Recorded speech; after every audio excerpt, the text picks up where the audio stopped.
everyone, I'm Angela and today we'll be talking about Tibetan languages and specifically Lhasa Tibetan. The Tibetic languages form a well-defined group of languages descended from Old Tibetan, approximately from the 7th to the 9th centuries. There are about 50 languages and approximately 200 dialects. It belongs to the Tibeto-Burman language family, which some linguists treat as a branch of the Sino-Tibetan language group. It is mostly spoken in Nepal, Tibet, parts of northern India, and many other areas. Classical Tibetan is the major literary language, particularly for its use in Buddhist literature.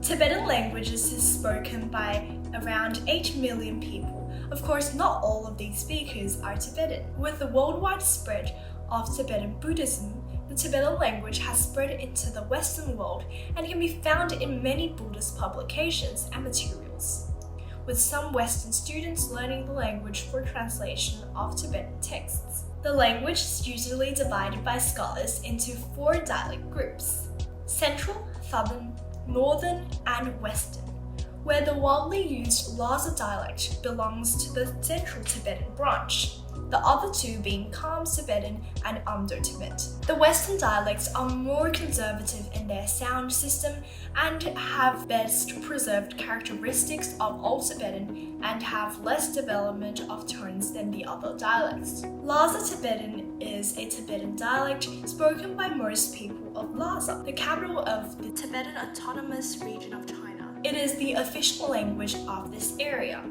In terms of mutual intelligibility, Khams could communicate at a basic level with Lhasa Tibetan, while Amdo could not. Both Lhasa Tibetan and Kham Tibetan evolved to become tonal and do not preserve the word initial consonant clusters, which makes them very far from classical Tibetan, especially when compared to the more conservative Amdo Tibetan. The Tibetan language has a unique script which has its origin in India. Its present form has been used since the 9th century. Tibetan scholar Thonmi Themboda is credited with creating the Tibetan script. According to legends, Thonmi Themboda was sent to India to study Buddhism. At the time, Buddhism hasn't spread to Tibet, and Bon was the main religion of the country. In order to gather knowledge about Buddhism, he had to first study the art of writing, and it is in this process that he ended up creating the Tibetan script for the primary purpose of translating Buddhist texts into Tibetan.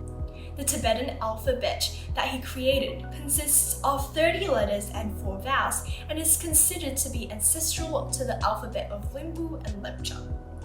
Each consonant has an inherent vowel which can be suppressed or replaced with other vowels by using a variety of diacritical marks that can appear above or below the consonant. Syllables are separated by a dot. The letters of Tibetan alphabet are not just connected to each other one by one. One of the letters is taken for the root, and then the other letters are added not only before or after the root, but also on top of and under the root. In terms of writing the scripts, there are 2 forms.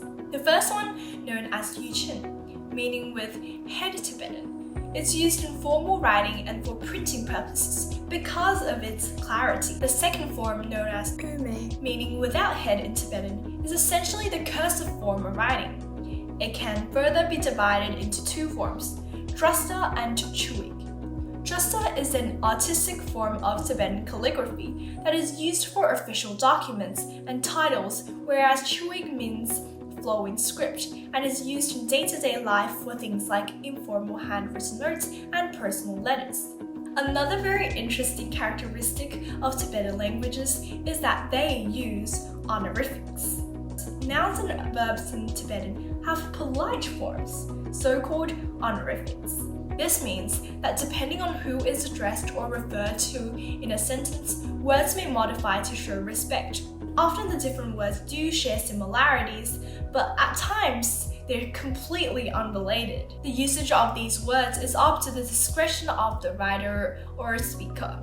But as a rule, religious leaders and elders are addressed in a respectful form.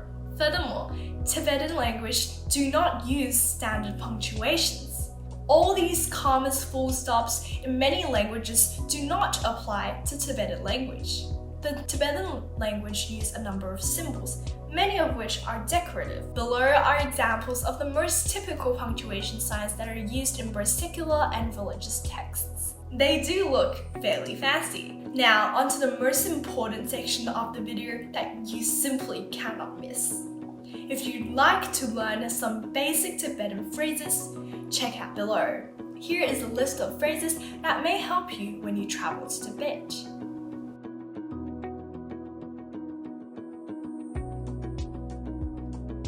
So that's all for today. Hopefully you've learned something new about Tibetan languages or Lhasa Tibetan. Don't forget to like, comment and subscribe below, and hope to see you next time in my next video.